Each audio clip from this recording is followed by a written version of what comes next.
There are three things that I'm committing to today on this first day of 2021.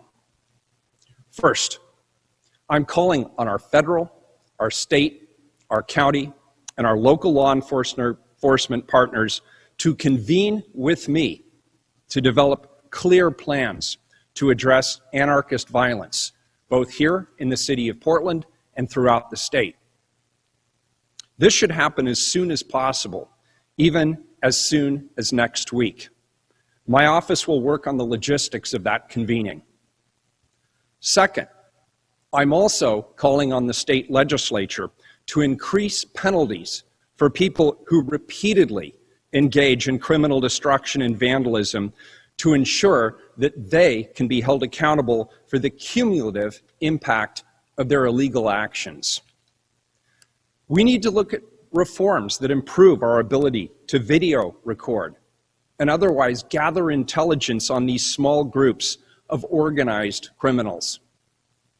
Third, in addition to stronger penalties and new law enforcement tools, I believe people convicted of criminal destruction should be required to meet with the employees and owners of the businesses that they damage. These people need to hear and to understand the social and human consequences of their irresponsible actions. All of them should be required to engage in public service, like litter pickup and graffiti abatement. My good faith efforts at de-escalation have been met with ongoing violence and even scorn from radical Antifa and anarchists.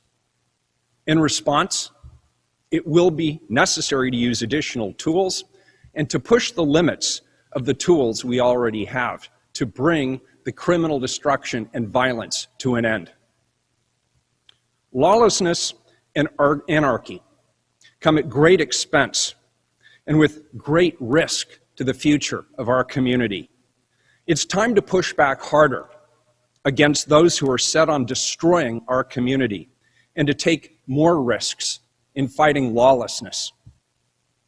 In closing, once again, I condemn anyone who engages in violence or criminal destruction, no matter what their ideology. To the businesses that have been damaged, to the employers who've been irreparably set back, to the employees of those businesses who find that they're going to be struggling even harder in the weeks ahead as a result of the illegal actions of a few, I want you to know you have my full sympathy. They're really showing themselves to do really well. Come on, man.